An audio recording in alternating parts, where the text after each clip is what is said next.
Florida Live starts now.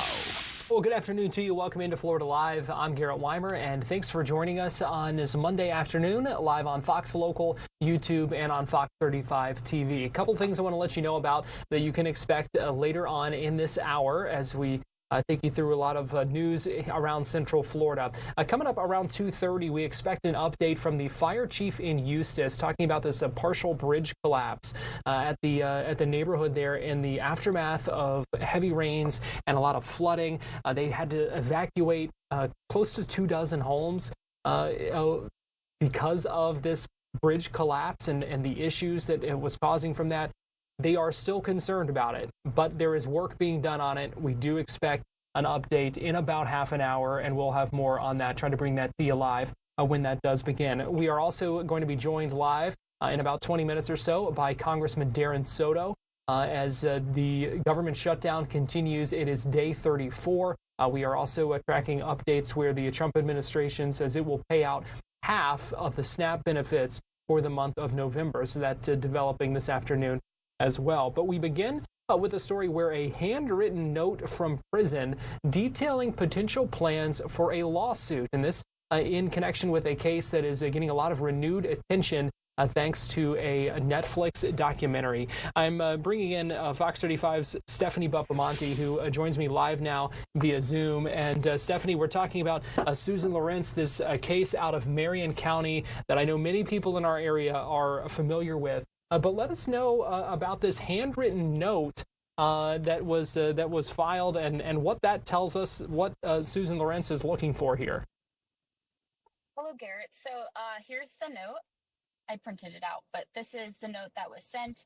You can see, like you were saying, it was handwritten by Susan Lorincz. She was just a little bit of the backstory. So she was found guilty of manslaughter with a firearm. She was sentenced to 25 years in prison, and the family, after that happened for killing Ajike Owens, and her family sued her for wrongful death. And now since that, she has then written this letter, saying that this is a defamation of character. And so some of these things that she writes in here, she says, just to read it out, she says that her Ajike Owens' children had lied to her. There was part of the case that talked about how her children had that Susan Lorincz had hit one of her children, a 10-year-old boy, with a roller skate. And she was saying, that did not happen. And in the courtroom, it actually came forth that her son said the roller skate was near him, not actually that it hit him. So just a lot of things here that she's claiming after she was already sentenced to 25 years in prison. Is there merit to this? Is this something that could move forward? We'll have to see, right? I mean, she's bringing up a lot of the things that had already been brought up in the courtroom. So it's a lot of a repeat of that. But she is saying that there is slander, defamation of character, and that she wants $150,000 because of that. So she wrote, I want to now countersue for slander, libel, and defamation of character for damages that exceed $150,000, saying that she's individually doing this to her Ajike Owens' children, and then also her mother, who we had heard a lot from, inside the courtroom and then outside as well, as we've interviewed her multiple times. And this is, you mentioned her letter saying countersue, this because we do know that the family members of Ajike Owens are suing her for a wrongful death. Yes. So after that happened, that's when this letter came out. And then we also know that there's now been this Netflix documentary that came out that's gotten a lot of attention. But this letter was before that. So we'll have to see what comes from that. And so a lot of attention on this case already. And then when you see a handwritten letter like this from someone who's in prison, it does, catch your eye. And let me just read a few more things that were in here. I'm just reading this right now. One of the other things she wrote in this letter, Ajike Owens and her children were trespassing. There were multiple no trespassing signs on property. Miss Owens did, in fact, scream, threaten to beat me multiple times while trespassing. And so the backstory there is that prosecutors said that Lorincz had fired her gun through a closed apartment front door when Ajike Owens tried to confront her about that roller skate that I had mentioned, that allegedly she had thrown the roller skate at her 10-year-old son. And more of the backstory is that there had been a back and forth. She had called the sheriff's office multiple times for the kids simply playing outside and stuff. So there had been a back and forth with this. And then, of course, ultimately, tragically, Ajike Owens lost her life when Susan Lorincz fired the gun through that front door. Any response from the family of Ajike Owens to this letter? Yeah, so I did reach out to the family attorney today. They said they couldn't comment on it right now because they are in litigation, but we'll have to see what they say. One other thing I can point out that she said in the letter, she said, Miss Owens did not knock politely and speak reasonably. On June 2nd of 2023, she pounded and screamed profanities like a lunatic. Miss Owens's children had lied to her and stated, I hit her son with a roller skate. So she had talked multiple times about that in this letter.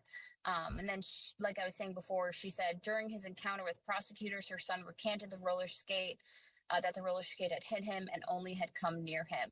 But like I said, these are already things that we had heard about that had come up during the trial. But now she's putting pen to paper saying that the family has slandered her and there's a defamation of character here.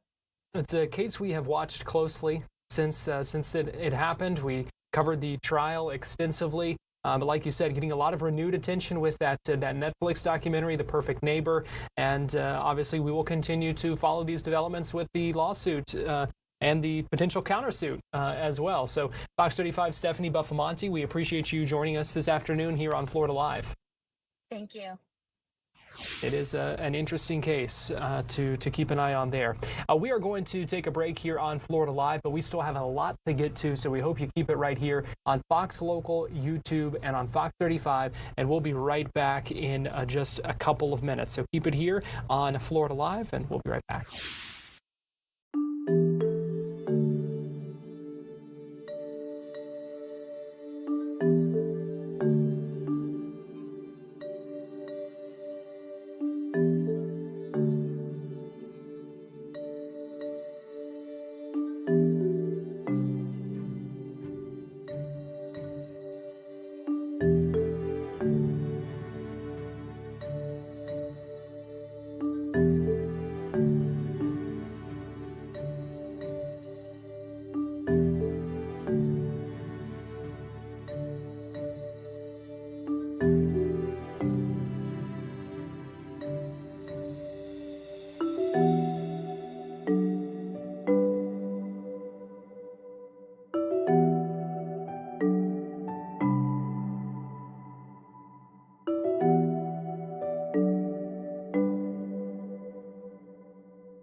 Welcome back into Florida Live. I'm Garrett Wymer, and thanks for joining us on this Monday afternoon, live on Fox Local and on YouTube. I want to give you some breaking news here on Florida Live, and that is that Orange County Mayor Jerry Demings now showing up as an official candidate for governor. This is the list of candidates that have filed, something that we have been watching ahead of an anticipated announcement coming up later this week, where he is expected to announce a run for governor. When you look at this, you see Jerry Demings has filed here as of October 31st. So it looks like he ended up filing that on Halloween, and that now showing up that Jerry Demings officially running for governor. Breaking news here on Florida Live this afternoon. We have talked about that and what that would mean for the dynamics of this race. If you'd like to see our most recent interviews on that from last week, we've got that live. We've got that available for you on Fox Local and on fox35orlando.com. Well, it is time now for our Tampa Connection, where we take a look at some of the big stories in the Bay Area this afternoon. Bringing in now Fox 13 senior content producer Nancy Gay, joining us live from the Fox 13 newsroom. And Nancy, good afternoon. Good afternoon, Garrett. Well, a man who is accused of choking a 7-year-old little boy while holding him at knife point was shot and killed yesterday by a Hillsborough County deputy. Now, deputies with the Hillsborough County Sheriff's Office said they received a phone call yesterday afternoon around 2 o'clock about a domestic violence situation that was already in progress at a home in Brandon. The caller said that 27-year-old Mario Camacho was armed with a knife and choking their 7-year-old brother. Once deputies arrived on scene, they said that Camacho barricaded himself with his little brother in a back room. Deputies said that they heard the child screaming for help, and so they kicked down the door. They added that Camacho, who was wearing a motorcycle helmet and 2 tactical vests with ballistic plates, was holding a knife and refusing to let the child go. Deputy Antonio Gonzalez shot Camacho after giving several commands for him to drop that knife. Once Camacho was shot, deputies were able to rescue that 7-year-old little boy. Camacho was taken to Brandon Regional Hospital, where he was pronounced dead at 2:47 p.m. Deputy Gonzalez has been placed on administrative leave with pay pending the completion of the investigation. Now, as of right now, it is unclear why Camacho took his little brother hostage, but he reportedly has a history of mental illness as well as domestic violence. Now, as I mentioned, Deputy Gonzalez is on administrative leave with pay, which is standard procedure. Garrett? All right. Certainly a scary situation there by all indications, Nancy. Yeah, it's definitely a scary situation, and something the Hillsborough County Sheriff's Office wants anybody to know if they are in need of help or if they have a family member who is in need of help. It's very important to get that help. One place that is available is the crisis hotline of Tampa Bay. Yeah, important resources to know about. In our second story, that is a verdict in the trial of the first defendant charged in connection with the death of Julio Fulio. Yes, that's right. This verdict came in late Friday night, and it took a jury several hours to find Alicia Andrews guilty of manslaughter instead of first-degree murder and not guilty of conspiracy to commit murder. Now, Andrews is the first of 5 people who were on trial. They are charged with murder in the killing of rapper Julio Fulio. Now, prosecutors said that Andrews helped track down and stalk the rapper, but Andrews, who took the stand on Friday in her own defense, argued that she was just going on a trip with her boyfriend, who she called controlling and abusive. Now, Julio Fulio, whose real name is Charles Jones, was ambushed and killed outside of a Tampa hotel near the University of South Florida last summer. According to investigators, Andrews and her boyfriend Isaiah Chance drove from Jacksonville to Tampa with 3 others who were allegedly targeting the rapper as part of an ongoing gang war. Authorities believe Andrews helped track and surveil the rapper as he moved between Tampa nightclubs celebrating his birthday. Now, because she wasn't part of her boyfriend's gang, detectives said the others had used her cell phone and car to try to help them avoid detection. Andrews is expected to be sentenced on December 8th. Her co-defendants, which include her boyfriend, Isaiah Chance, Sean Gaithright, Davion Murphy, as well as Rashad Murphy, they will all stand trial next year. Garrett? Yeah, so certainly much more to come on this case. Going to be very interesting to watch what happens with those other defendants as well once their trials begin. And I'm sure it'll be a different, it's going to be interesting to see some of the evidence that comes out of that, because obviously their roles, their alleged roles, different even than Alicia Andrews. So something to watch. Yeah, it's definitely something to watch. And like you said, the evidence that we presented will be very different. Again, she did not waive her right to a speedy trial, so she was the first of the 5 defendants to receive that trial. All right. And finally, an update on where things stand with the trop, Nancy. Yes. So as we all know, Hurricane Milton ripped the roof off of the trop last year. But just last week, the 18th of 24 panels was installed, and crews say that they are on track to repair the roof of Tropicana Field just in time for the 2026 baseball season. We got a behind-the-scenes look at how the new roof is being installed, and the crews tell us that this new roof will be stronger and will be able to withstand winds of 165 miles per hour. A Teflon-like coating will protect the panels that are initially a beige in color when they're first installed, but we are told that they will turn white due to the sun's rays. And those panels are expected to last about 20 years and will look very similar to the old ones. The panels are about 5,000 pounds each and are some of the largest that this company has ever installed. Now, each panel takes about 6 days to pull, clamp, and permanently affix. The accessibility to the structure also makes it very difficult to put on this roof because crews aren't able to use a boom due to the structure's design. Instead, they use a crane to lift materials to the roof.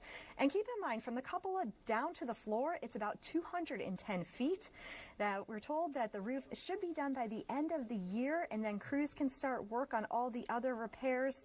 Now, in total, these repairs are expected to cost about $60 million, and the city is still technically legally obligated to pay for these repairs. Garrett? Quite the job to get all that done and to do all that. Kind of blows my mind. 6 days, you said, for each of those panels? Yeah, 6 days for each of the panels to be installed, and we were told that there will be a total of 24 panels to complete the roof of the trop, and they said that they will have all those panels installed by the end of this year, and then they can get to working on the inside of Tropicana Field. And again, they hope to have this open and ready by April for the start of the 2026 season. Still a lot to do before then, so let's hope everything goes all right. Fox 13 senior content producer Nancy Gay, we appreciate you joining us for our Tampa Connection. Thank you. And going to bring in Fox 35 Storm Team meteorologist TJ Springer joining me live now. TJ, we're seeing the update on Tropicana Field, which was damaged by those hurricanes last year. Yeah. Finally making some good progress on repairs for that. But thankfully, it has been a much slower hurricane season for us here in Florida after, kind of the 1-2 punch that we saw near the end of hurricane season last year. Yeah, I mean, it's bad enough to get one as bad as Helene or Milton, but to have them both essentially back-to-back, Garrett, it was just felt like someone was getting kicked while they were down, sadly, because it was just so hard. People were still reeling from Helene, and all of a sudden, major Category 5 Milton is on its heels, and it was just unbelievable. We're counting down the days till the end of hurricane season this year. Yeah, and finally, less than a month. Yeah, to go. Less than a month, and the setup seems positive for us. Yeah, for kind of running out that clock. For sure. Yeah, I mean, I think the one plus with as bad as Melissa was, Garrett, we stirred up the water, the fuel, so to speak, in the Caribbean that we had prior to Melissa has gotten knocked back a pretty good deal. So that's one positive. And now, we get these big systems that come across the country now. It's hard, now that we can't see something, spin up in the the Gulf or the Caribbean, but it certainly gets harder and harder this time of the year, and that just continues through the rest of the season. But it was a beautiful weekend, another beautiful day out there right now. We've got several live cameras there. It doesn't get a whole lot better than this, I'll tell you that. It's like a top 10 day, I feel like. Sunny, that was my joke here. If I was in another place living, I'm like, 75 and sunny. You can't ask for much better. We kind of have that today. A little sky cam tour. You can see bright blue sky. A few clouds. We did have that weak disturbance that was moving through yesterday into this morning, and that did bring us the potential for a stray shower, a little more cloud cover. But now that's moving away. High pressure building in. It'll be probably another good night to maybe throw open the windows, turn the air conditioner off, give that a little break, and get some of that fresh air to circulate through. And that's going to be the driving force and the cool down. That wind coming in from the north to northwest as high pressure continues to build. Right now, 74 in Gainesville. Most of us sitting in the mid to upper 70s, which is actually below normal for this time of the year. We had that yesterday, but it looks like, again, we're back into the 40s. Gainesville, Ocala, the Villages, mid to upper 40s, and then, right around the upper 50s in Orlando. We've been opening our windows at night, and it has been so nice. Oh my gosh, yes. It was funny. We did the same. I think it was 2 nights ago, and I shut them when I got in before GDO. It was cold. I'm like, okay, I'm just gonna shut those. Right. And definitely need the blanket more than you do when you don't have those open, because it has been chilly. But it's just nice to have that kind of crisp. Cool air and get to enjoy that a little bit. Yeah, I feel like something that we obviously get around the wintertime, but to have it around Halloween. Yeah. Top five coldest Halloweens on record, which is crazy. And it didn't stop the trick-or-treaters from coming to our house. We had a lot more than I expected, but it was great. It was a lot of fun. Good to see everyone enjoying it and staying warm. Didn't see too many costumes that had to be covered up by coats. Yeah. So. It was the little ones we saw, like in the strollers, that were kind of bundled up with blankets and jackets. But for the most part, a lot of the maybe teenagers, the older kids, they could have cared less, I'm sure. Yeah. But things looking pretty good the rest of the week as well. Things looking good, yeah. We are tracking the potential for maybe a couple showers as we head through Wednesday and Thursday. It looks like there's going to be a disturbance that's down to our south. Could bring us a couple sprinkles. Not a huge chance. And then it looks like we're going to be monitoring another storm system that starts to move our way later in the weekend. And that one, once again, probably will bring another punch of cooler air, but also the potential for some showers probably as we head deeper into the weekend. All right, so we will keep our eyes peeled for that. Fox 35 Storm Team Meteorologist TJ Springer, we appreciate you joining us here with our Florida Live forecast. Awesome. Thanks, Garrett. And we are going to take a quick break here on Florida Live, and as we do, give you this live look at Daytona Beach from our Hard Rock Hotel camera. We'll be right back, so keep it here on Fox Local, YouTube, and on Fox 35.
A live look at the U.S. Capitol, Capitol Hill, Washington, D.C. You can see the leaves on the trees change in colors there in our nation's capital on this Monday afternoon. It is day 34 of the government shutdown, beginning a new month of that government shutdown, beginning to see increasing impacts when we talk about travel, increasing delays at airports, including here in Orlando.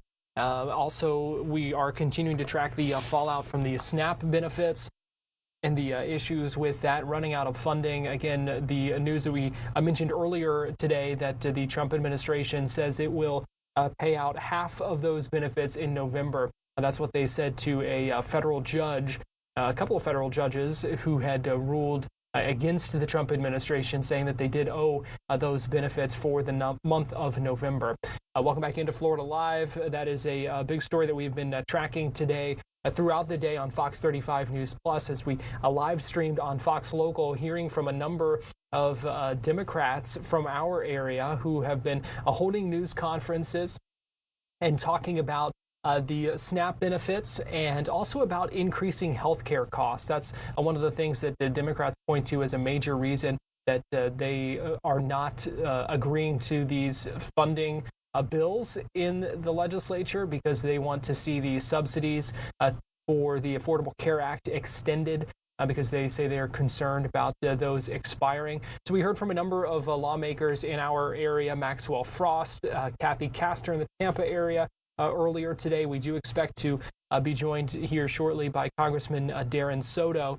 But one of the things that Governor DeSantis was asked about when he held a news conference in Jacksonville was the SNAP benefits, and how some at the state and federal level have asked him and the state to fund essentially SNAP benefits in the absence of that funding from the federal level. He was asked about that earlier today, and here's what he said. Over the weekend, federal SNAP funding expired, and we're here to discuss children's health and pediatric funding. By some federal estimations, about 40% of people who receive SNAP funding are children. So in the state of Florida, that's about 1.17 million people. Now that the funding has expired, has there been any change in the state's position in terms of particularly making sure that children in the state of Florida have access to food or more food secure than they were? Well, I think there's two parts to that. So one, I mean, you look at our Department of Agriculture under Commissioner Wilton Simpson, they're mobilizing because, you have great communities throughout this state that produce food, and we have food banks, and so they're doing that. They're going to be doing more. And I think that that's great. But the second part of that is, I'm getting, letters from Democrats saying you should. Well, that is Governor Ron DeSantis. I do want to shift gears here, get you live to Eustis, where we are hearing from Fire Chief Michael Swanson, who is getting ready to speak and give an update on the bridge collapse at Spring Ridge Estates. Let's go ahead and listen in live. Everybody always wants me to spell my name. Michael, Michael Swanson, Swanson. And again, I'm the fire chief for the city of Eustis. We're on the site for the bridge collapse, which is actually a large culvert system. What has happened is washed out. It was heavily damaged at the storm. The city of Eustis is paying a lot of attention to it, because this site is also a main conduit for our utilities. We have a forest main for sewer going under it, and a water main, and it's also the main power going back into the property for the lift station that we have back there. So we're paying a lot of attention to it. If the forest main were to collapse, it would impact all of the rest of the homes in here and other areas also. So we do have a vested interest in this area. Currently, we do have backup plans in place that if the forest main does collapse, we'll be able to bypass it. We've already had Duke Energy dump a different leg into it, so the power's coming from the other side instead of through the bridge. So we're pretty confident that if everything does fail and go bad for us, we could have that sewer line bypassed and back up and running within an 8-hour period, approximately, give or take. The other part to it is the water main is compromised. There's nothing we can do with the water main at this time because the sidewalk has collapsed and is laying on top of the water main. On the Thursday night collapse where we were initially called out, the water main was leaking, appeared to be leaking at Ocala, which is exposed from the collapse. We did shut it off. So these homes right now are evacuated. They'll remain evacuated until we can figure out how to get water back to them and get a safe way for trucks and vehicles to get back into the properties. Even if we get the water established, we still can't drive trucks over the road. And what's going on right now is the Homeowners Association has hired a company to come out here and do a diversion, a water diversion. They built a weir across the intake side of the culvert, and they are pumping water around the bridge to the other side, and it's coming out on the other side. The water overnight did come over the weir that they built and did compromise it a bit. That's expected because it's made of dirt and rock and it is a temporary type structure. Now we'll just keep shoring that up as we go along. The idea is to dry out some of this bridge structure so that we can get in there and look at it and see how our utilities are and how much damage is actually done to the bridge. Running cameras and such under the bridge just to look at it. We do know that we have leaks coming in from the collapse side over. We have 5 good legs on one side and 7 on the other. A leg is a 8-foot section of pipe. So we know that the culverts are compromised past the center line of the bridge at this time. That's pretty much where the cones are, is where we determined that the bridge has been compromised. Definitely that we can see. So the bridge will remain closed until somebody comes out and determines otherwise or fixes something. The Homeowners Association did hire an engineer. The engineer was out here this morning walking through the property and around the structure with us. And this afternoon or tomorrow morning, we do have a DOT certified inspector that's going to come out and help us put a plan together. The idea to this is to get this fixed as quick as possible. Right now we have 20 displaced families. One of the homes was vacant. So 20 displaced families, 11 of them we have up in hotels right now. And those opportunities for us are going to expire around Friday night. So we're going to try and get what we can done and see what we can get done this week. This is kind of the project that we're on right now. With that, we're cutting a form. I am drafting a form letter for the homeowners. Most of them have insurance and are going to be given this letter so that they can go to their homeowners insurance and possibly get some funding if they have to move out for a while, if this is an extended evacuation. So we're doing everything we can as a city, and again, we're kind of limited as to what we can do because it's a private bridge with city utilities underneath it. So it's kind of a blended issue here. The other thing that we're also doing is the city has drafted up some documents. We are prepared to step in and assist the Homeowners Association should they require some assistance with funding as far as they need a loan. If their insurance company comes out and says that they need some amount of money somewhere, we're going to step up and assist them with that. We want this bridge fixed. We want people to get to their homes, and we want our utilities secured. And that's kind of where we're at right now. If there's any questions, I'll take them.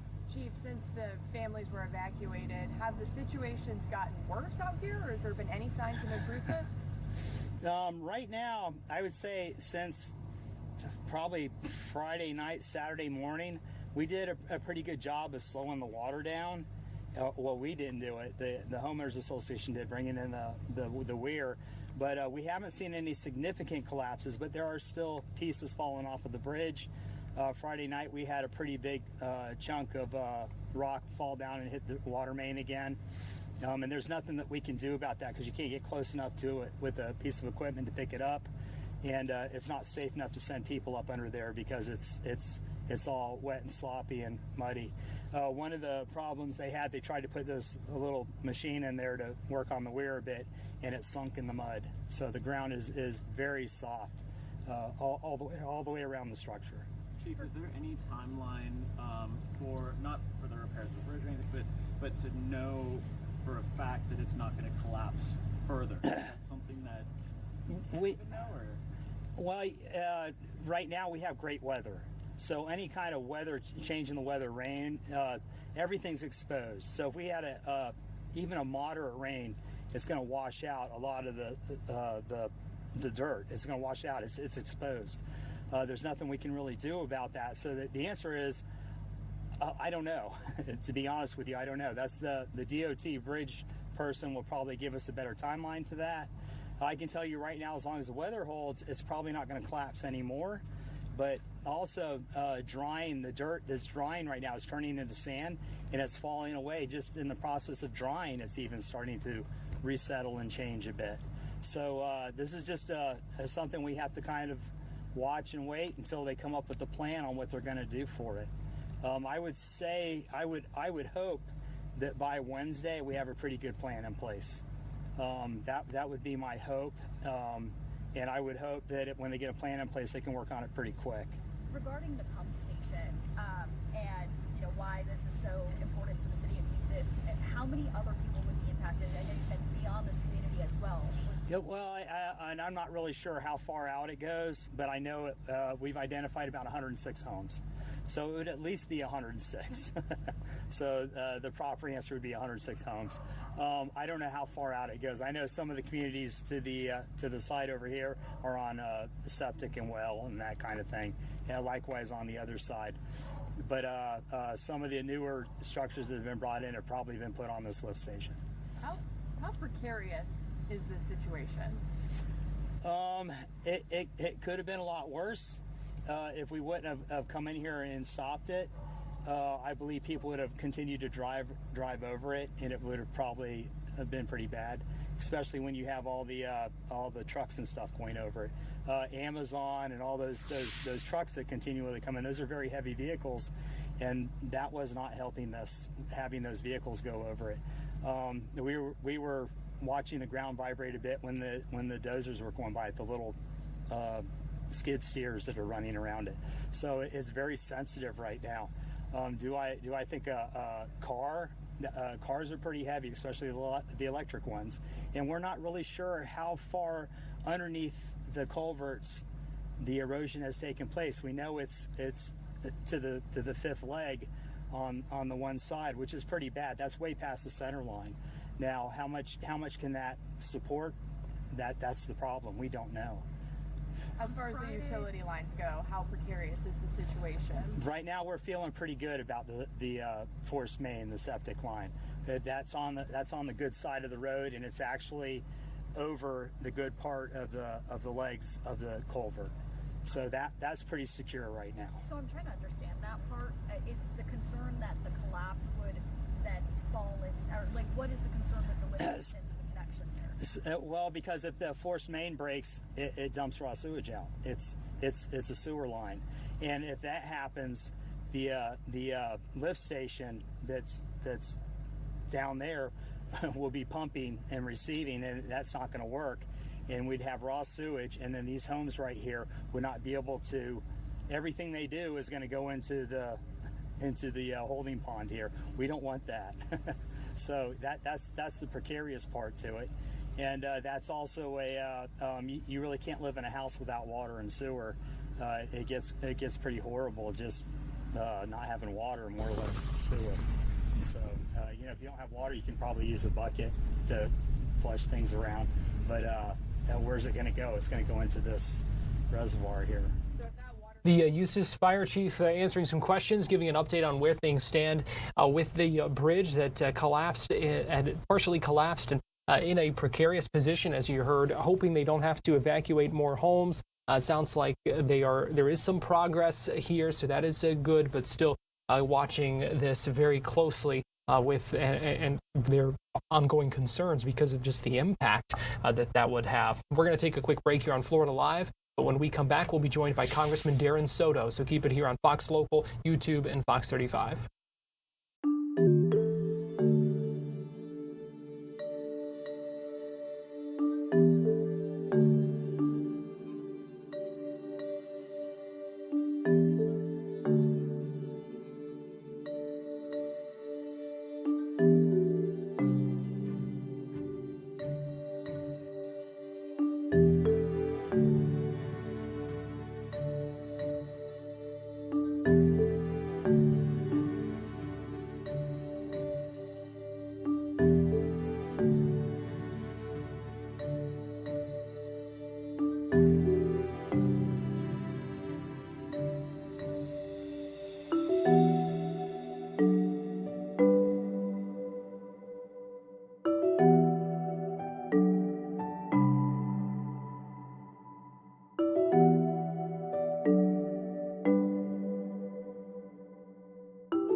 Live look at Capitol Hill on this Monday afternoon. Welcome back into Florida Live. I'm Garrett Wymer, and thanks for joining us live on Fox Local, YouTube, and on Fox 35 TV. Congressman Darren Soto is joining us live now via Zoom from Kissimmee. And Congressman Soto, we appreciate you joining us this afternoon here on Florida Live. Congressman, the breaking news today that the Trump administration announcing it's going to pay out half of the November SNAP benefits as this government shutdown continues. Your reaction to that announcement? This past weekend, we saw the president try to stop SNAP benefits. He let Obamacare skyrocket for millions of Floridians and threw a lavish Great Gatsby party at Mar-a-Lago, and now he finally lost in court, and he's making a choice.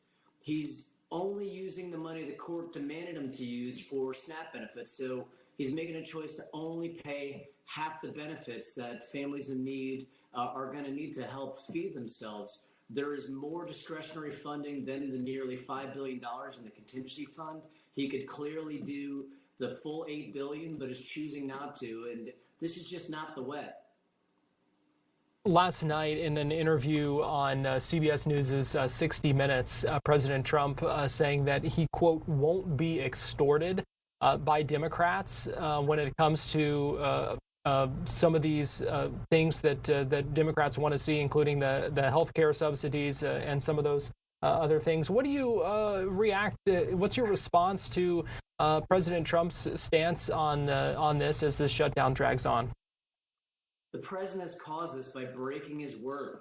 We had a 2024 budget. It's supposed to be enforced. Because of his inability to lead, we don't even have a 2025 budget. And he violated that budget by absolutely decimating the Department of Education and U.S. aid. That violates budget laws. And then on top of that, to make matters worse, they did a totally partisan rescission package to pull out Democratic priorities from the budget. And so they become wholly untrustworthy. So the only way we can ensure that over 500,000 Central Floridians who are getting their health care through Obamacare, who are seeing 200, 300, 400% increases, actually get their health care costs lowered, is to ensure it's part of the package to reopen the government. And look, we're ready to do this. I'm heading back up tomorrow. And so the question is, why would Republicans rather keep the government closed than get a deal to help all our constituents lower our health care costs? That's where we're at right now, and I'm hopeful we'll come together. At some point, though, does it become worth it, do you think, for Senate Democrats to vote to reopen the government and then, once the government's open, negotiate these things? Well, imagine the worst case scenario. We reopen the government and then Trump simply says no because he's lied to us on multiple occasions. And think of my district. I have the second most Obamacare enrollment in the nation. 275,000 of my constituents get their health care through the Obamacare exchange. And Florida has the largest Obamacare exchange in the nation. 4.6 million Floridians, a lot of small business owners, a lot of independent contractors. All these things are going to absolutely be troubling for your average Floridian if we don't get them done. I want to talk about the air traffic controller shortages, because we've seen a number of issues across the country and have seen quite a few issues in Orlando as well. The FAA saying nearly 50% of major facilities right now are understaffed, and Transportation Secretary Sean Duffy saying he expects these delays to get worse as this goes on. We have already seen pretty significant impacts on certain days, specifically at MCO. Where do you think things stand when it comes to air traffic controller shortages and the impacts we're seeing for people trying to fly in and out of our area right here? This is all the more reason why we need to resolve this issue. You know, I've spoken to air traffic controllers locally, and, you know, they want us to use our best judgment. They're also upset because they're under attack by the Trump administration, along with our TSA agents and our professional aviation specialists.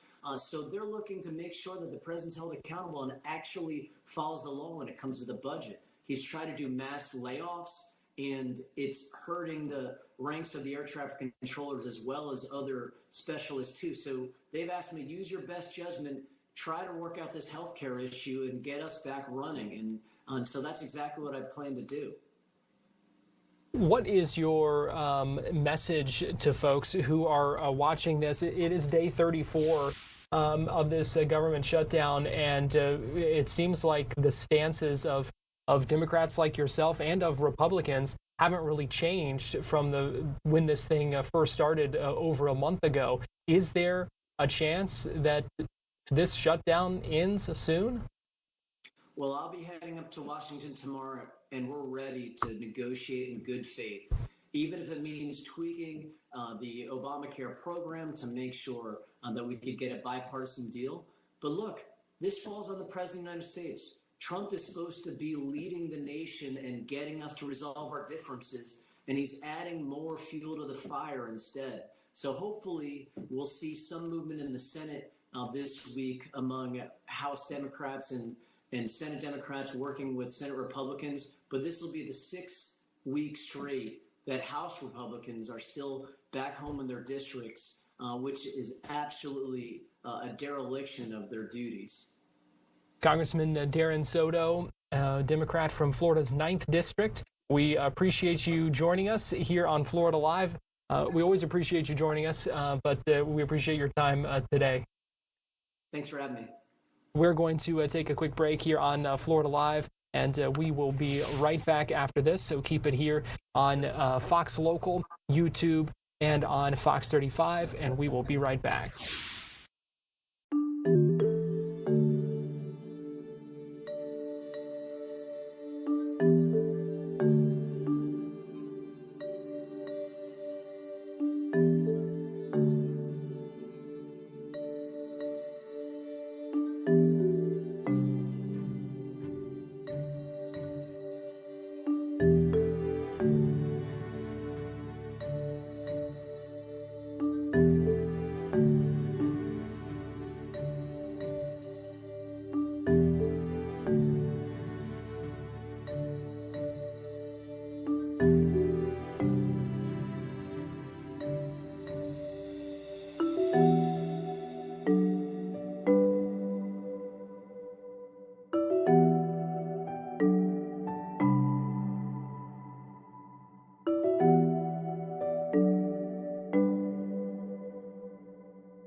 Welcome back into Florida Live. Garrett Wymer here, and thanks for joining us on this Monday afternoon.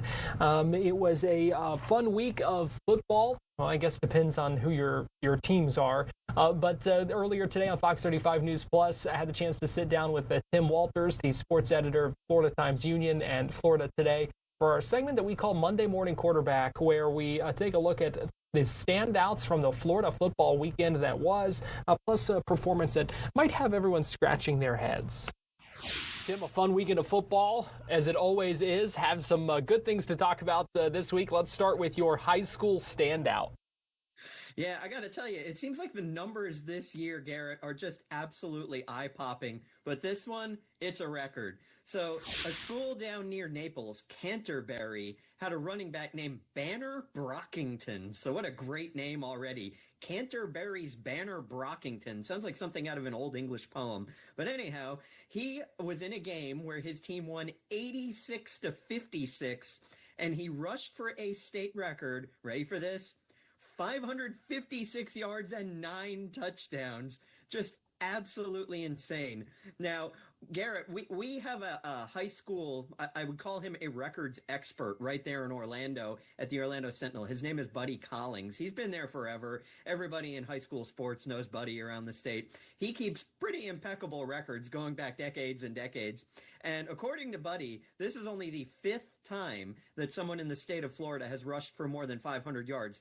The crazy thing is, this is the second one this year. If you remember a few weeks back, I highlighted a player from the Jacksonville area named Xander Edwards, who had 522 yards. So now we've got a guy who says, 522, Pshaw. 556 yards and 9 touchdowns. Absolutely insane. And that's a team that is advancing in the SSAA 2A playoffs. So congratulations to Canterbury's Banner Brockington for an amazing Friday night. A banner day for him, you might say. I see what you did there. Really good. I love it. You know, the first time 500 was ever eclipsed was in 1985 by a player named Sean Smith at Tampa Tech. It wasn't done again until Derrick Henry, who's still playing for the Ravens and will eventually run into the Hall of Fame.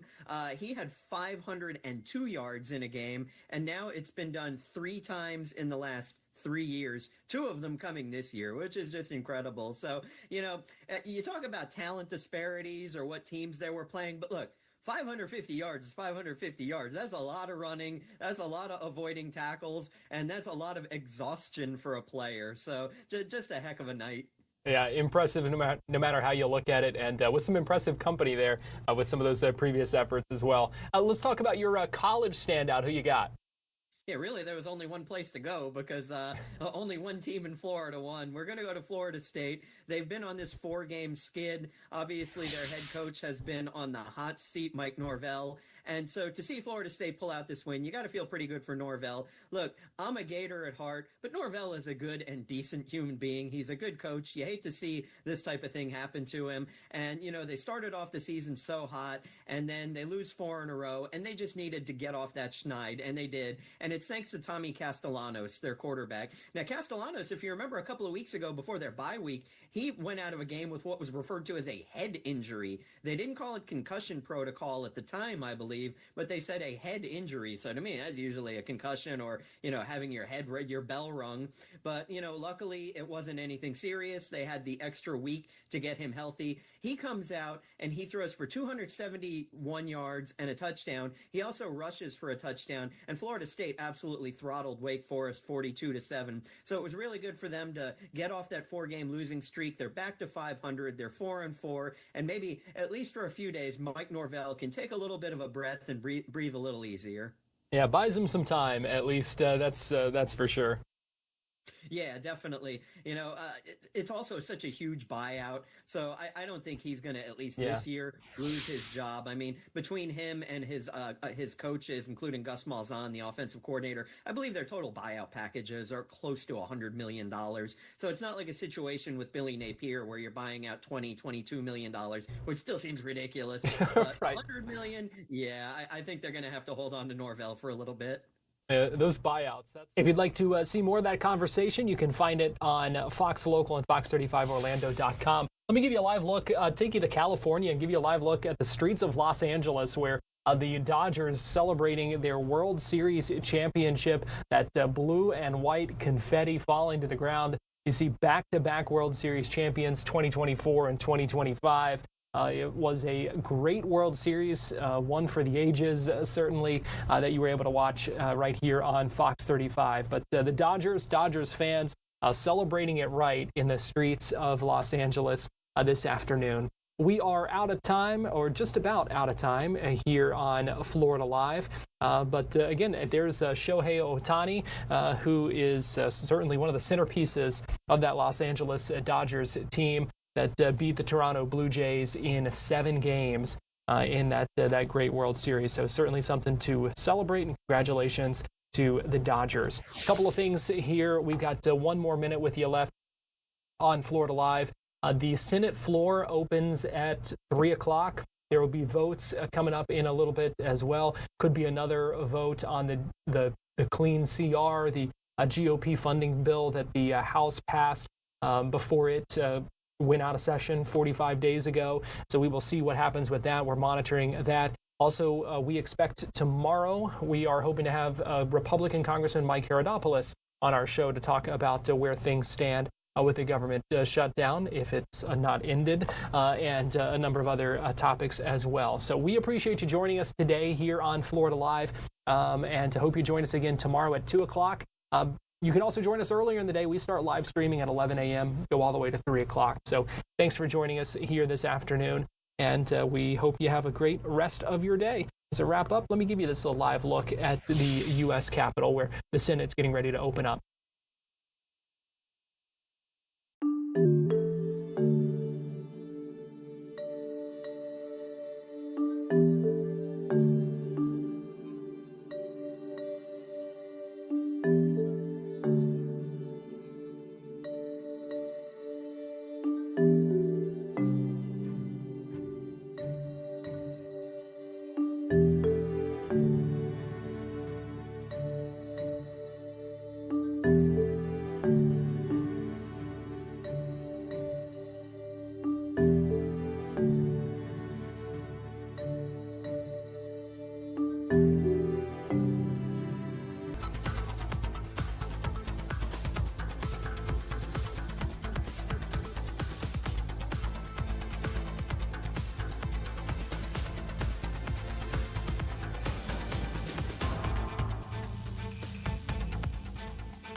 Hi there, how's it going? Happy Monday. Fox 35 Storm Team meteorologist TJ Springer here in the Storm Center for Fox 35 Weather Plus, our brand new show that we do each and every weekday, Monday through Friday, right here at 3 p.m. So if you haven't seen it before, get the word out, share it, and bring your questions.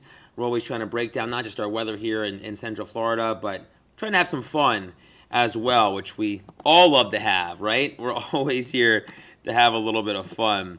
And speaking of fun, let's weigh in on our question of the day. Still kind of Halloween, fall related, because I don't know about you, as soon as we rung in November 1st, that's been kind of the always the big joke, whether that be putting up the Christmas decorations on November 1st, whether you start listening to Christmas music, getting in the holiday spirit.